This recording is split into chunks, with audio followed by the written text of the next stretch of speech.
An Antarctic Mystery by Jules Verne. Chapter 25. We Were the First. 2 days later, not one of the survivors from the two schooners, the Jane and the Halbrane, remained upon any coast of the Antarctic region.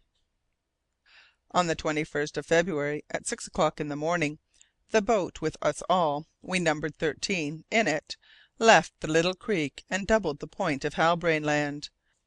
On the previous day we had fully and finally debated the question of our departure, with the understanding that if it were settled in the affirmative we should start without delay. The captain of the Jane was for an immediate departure, and Captain Len Guy was not opposed to it. I willingly sided with them, and West was of similar opinion. The boatswain was inclined to oppose us. He considered it imprudent to give up a certainty for the uncertain, and he was backed by Endicott, who would in any case say ditto to his Mr. Burke. However, when the time came, Hurliguerly conformed to the view of the majority with a good grace, and declared himself quite ready to set out, since we were all that way of thinking. Our boat was one of those in use in the Tsalal archipelago for plying between the islands. We knew from the narrative of Arthur Pym that these boats were of two kinds, one resembling rafts or flat boats, the other strongly built pirogues. Our boat was of the former kind, 4 feet long, 6 feet in width, and worked by several paddles. We called our little craft Parukera, after a fish which abounds in these waters. A rough image of that denizen of the southern deep was cut upon the gunwale. Needless to say that the greater part of the cargo of the Halbrane was left in our cavern, fully protected from weather, at the disposal of any shipwrecked people who might chance to be thrown on the coast of Halbrane Land. The boatswain had planted a spar on the top of this slope to attract attention, but our two schooners notwithstanding, what vessel would ever venture into such latitudes? Nota bene. We were just 13, the fatal number. Perfectly good relations subsisted amongst us. We had no longer to dread the rebellion of a Hearne. How often we had speculated upon the fate of those whom he had beguiled! At 7 o'clock the extreme point of Halbrane Land lay 5 miles behind us, and in the evening we gradually lost sight of the heights that variated that part of the coast. I desired to lay special stress on the fact that not a single scrap of iron entered into the construction of this boat, not so much as a nail or a bolt, for that metal was entirely unknown to the Tsalal islanders. The planks were bound together by a sort of liana, or creeping plant, and caulked with moss steeped in pitch, which was turned by contact with the sea water to a substance as hard as metal. I have nothing special to record during the week that succeeded our departure. The breeze blew steadily from the south, and we did not meet with any unfavourable current between the banks of the Jane Sound. During those first 8 days, the Paracuta, by paddling when the wind fell, had kept up the speed that was indispensable for our reaching the Pacific Ocean within a short time. The desolate aspect of the land remained the same, while the strait was already visited by floating drifts, packs of 100 to 200 feet in length, some oblong, others circular, and also by icebergs, which our boat passed easily. We were made anxious, however, by the fact that these masses were proceeding towards the ice barrier, for would they not close the passages which ought to be still open at this time? I shall mention here that in proportion as Dirk Peters was carried further and further from the places wherein no trace of his poor Pym had been found, he was more silent than ever, and no longer even answered me when I addressed him. It must not be forgotten that since our iceberg had passed beyond the South Pole, we were in the zone of eastern longitudes, counted from the zero of Greenwich to the 180th degree. All hope must therefore be abandoned of our either touching at the Falklands, or finding whaling ships in the waters of the Sandwich Islands, the South Orkneys, or South Georgia. Our voyage proceeded under unaltered conditions for 10 days. Our little craft was perfectly seaworthy. The two captains and West fully appreciated its soundness, although, as I have said previously, not a scrap of iron had a place in its construction. It had not once been necessary to repair its seams, so staunch were they. To be sure, the sea was smooth. Its long, rolling waves were hardly ruffled on their surface. On the 10th of March, with the same longitude, the observation gave 7 degrees 13' for latitude. The speed of the Paracuta had then been 30 miles in each 24 hours. If this rate of progress could be maintained for 3 weeks, there was every chance of our finding the passes open, and being able to get round the ice barrier; also that the whaling ships would not yet have left the fishing grounds.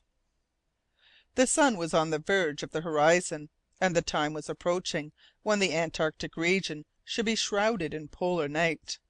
Fortunately, in reascending towards the north, we were getting into waters from whence light was not yet banished. Then did we witness a phenomenon as extraordinary as any of those described by Arthur Pym. For 3 or 4 hours, sparks, accompanied by a sharp noise, shot out of our fingers' ends, our hair, and our beards. There was an electric snowstorm, with great flakes falling loosely, and the contact produced this strange luminosity. The sea rose so suddenly and tumbled about so wildly that the Paracuta was several times in danger of being swallowed up by the waves, but we got through the mystic seeming tempest all safe and sound. Nevertheless, space was thenceforth but imperfectly lighted. Frequent mists came up and bounded our outlook to a few cables' length. Extreme watchfulness and caution were necessary to avoid collision with the floating masses of ice, which were travelling more slowly than the Paracuta.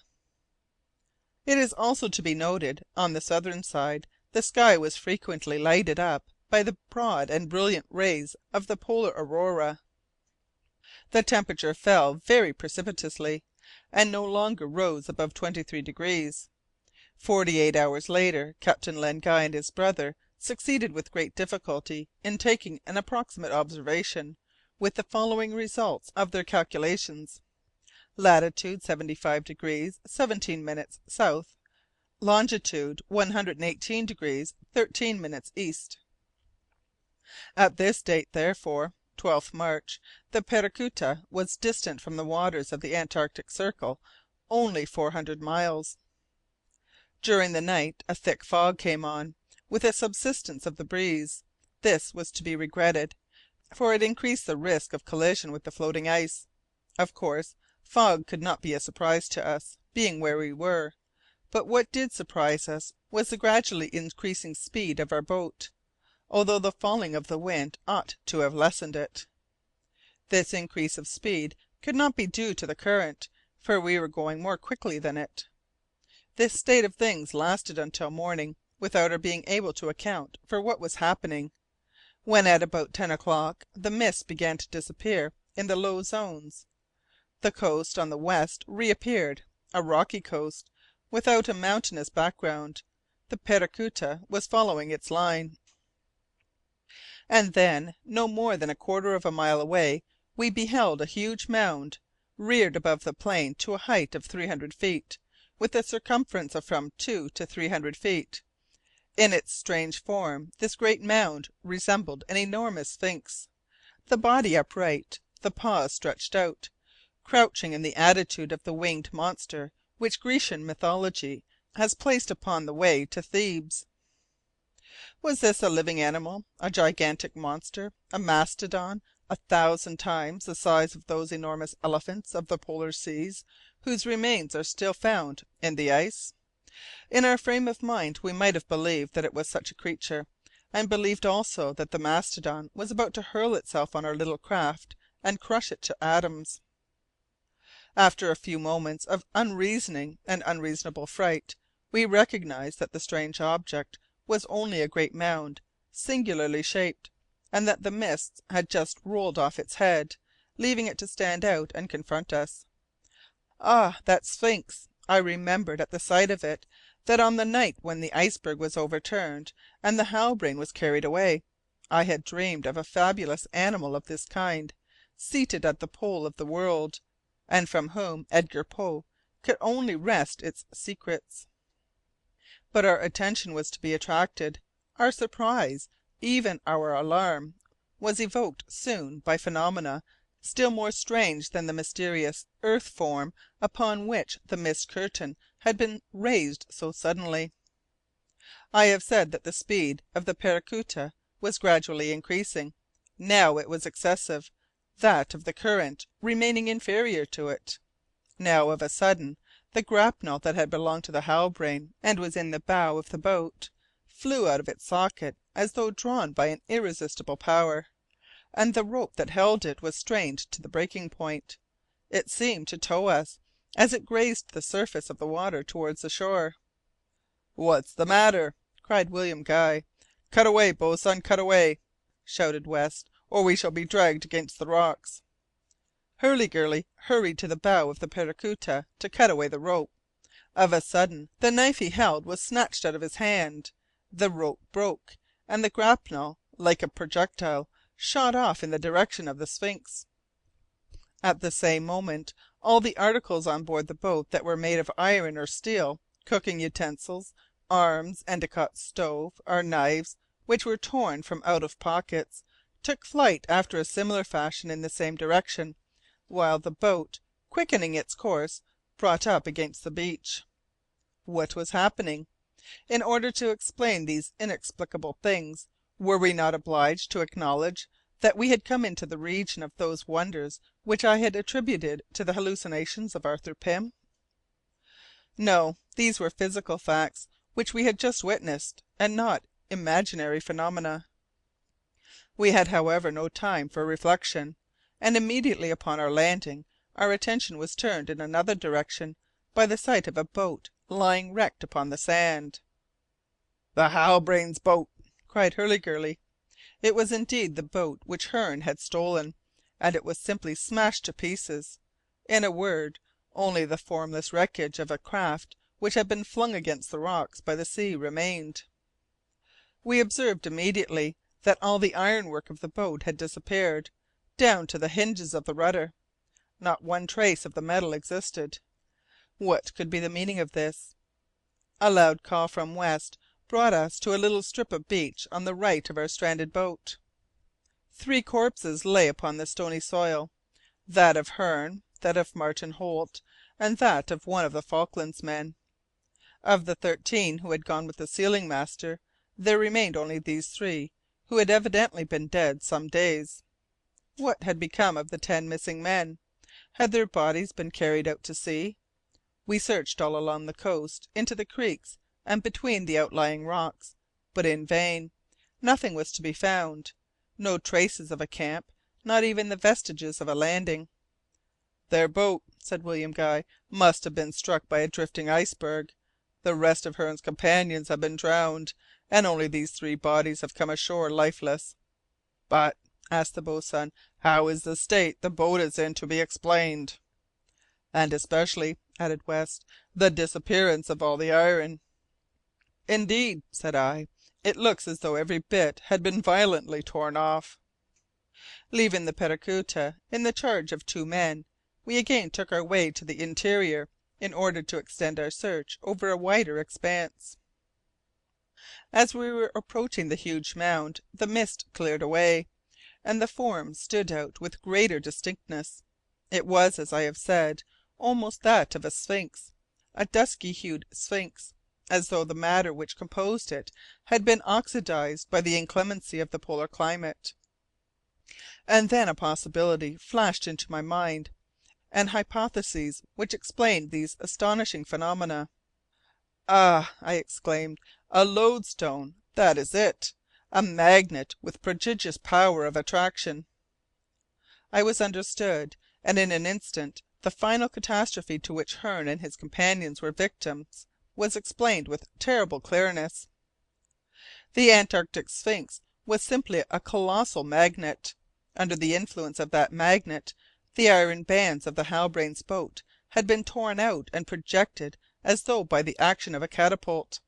This was the occult force that had irresistibly attracted everything made of iron on the Paracuta, and the boat itself would have shared the fate of the Halbrane's boat had a single bit of metal been employed in its construction.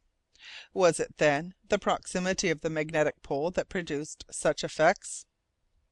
At first we entertained this idea, but on reflection we rejected it. At the place where the magnetic meridians cross, the only phenomenon produced is the vertical position of the magnetic needle in two similar points of the terrestrial globe.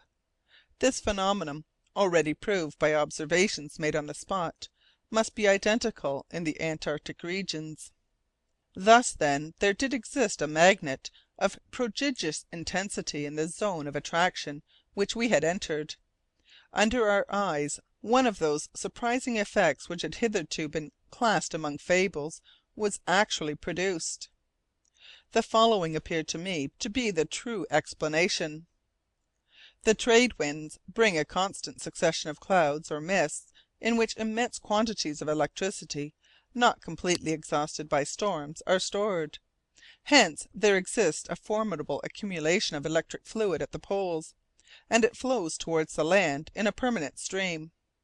From this cause come the northern and southern auroras, whose luminous splendours shine above the horizon, especially during the long polar night, and are visible even in the temperate zones when they attain their maximum of culmination. These continuous currents at the poles, which bewilder our compasses, might possess an extraordinary influence, and it would suffice that a block of iron should be subjected to their action for it could be changed into a magnet of power proportioned to the intensity of the current, to the number of turns of the electric helix, and to the square root of the diameter of the block of magnetized iron. Thus, then, the bulk of the Sphinx, which upreared its mystic form upon this outer edge of the southern lands, might be calculated by thousands of cubic yards.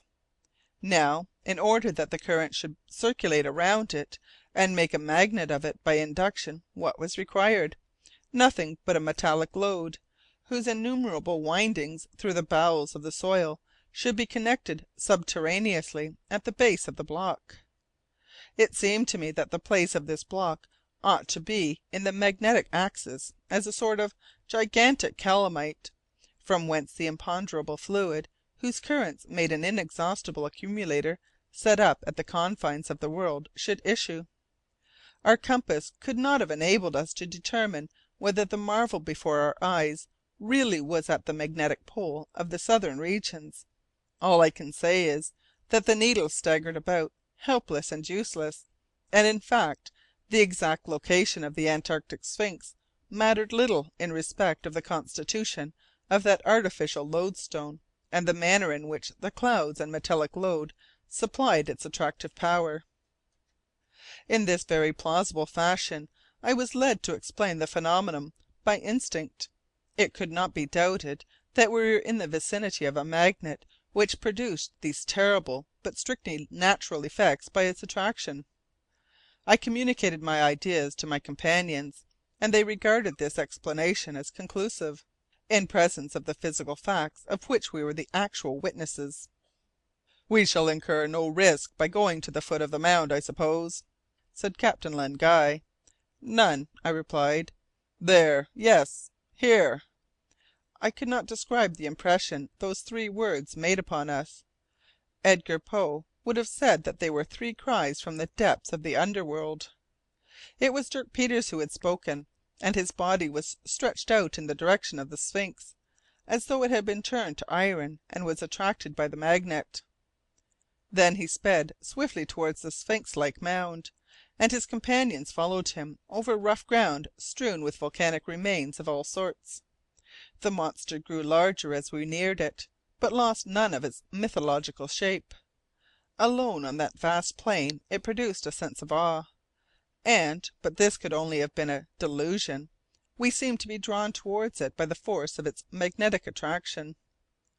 On arriving at the base of the mound, we found there the various articles on which the magnet had exerted its powers: arms, utensils, the grapnel of the Paracuta, all adhering to the sides of the monster. There were also the iron relics of the Halbrane's boat, all her utensils, arms, and fittings, even to the nails and the iron portions of the rudder. There was no possibility of regaining possession of any of these things. Even had they not adhered to the lodestone rock at too great a height to be reached, they adhered to it too closely to be detached. Hurliguerly was infuriated by the impossibility of recovering his knife, which he recognized at 50 feet above his head, and cried as he shook his clenched fist at the imperturbable monster: "Thief of a sphinx!" Of course, the things which had belonged to the Halbrane's boat and the Paracuta's were the only articles that adorned the mighty sides of the lonely mystic form. Never had any ship reached such a latitude of the Antarctic Sea. Hearne and his accomplices, Captain Len Guy and his companions, were the first who had trodden this point of the southern continent, and any vessel that might have approached this colossal magnet must have incurred certain destruction. Our schooner must have perished, even as its boat had been dashed into a shapeless wreck. West now reminded us that it was imprudent to prolong our stay on this land of the Sphinx, a name to be retained. Time pressed, and a few days' delay would have entailed our wintering at the foot of the ice barrier. The order to return to the beach had just been given, when the voice of the half breed was again heard as he cried out: "There! There! There!" We followed the sounds to the back of the monster's right paw, and we found Dirk Peters on his knees, with his hands stretched out before an almost naked corpse, which had been preserved intact by the cold of these regions, and was as rigid as iron. The head was bent, a white beard hung down to the waist, the nails of the feet and hands were like claws. How had this corpse been fixed to the side of the mound at 6 feet above the ground? Across the body, held in place by its crossbelt, we saw the twisted barrel of a musket, half eaten by rust. "Pym, my poor Pym!" groaned Dirk Peters. He tried to rise that he might approach and kiss the ossified corpse. But his knees bent under him. A strangled sob seemed to rend his throat. With a terrible spasm his faithful heart broke, and the half breed fell back dead. The story was easy to read.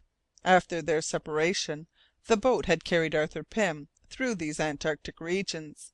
Like us, once he had passed beyond the South Pole, he came into the zone of the monster, and there, while his boat was swept along on the northern current, he was seized by the magnetic fluid before he could get rid of the gun, which was slung over his shoulder, and hurled against the fatal lodestone sphinx of the ice realm.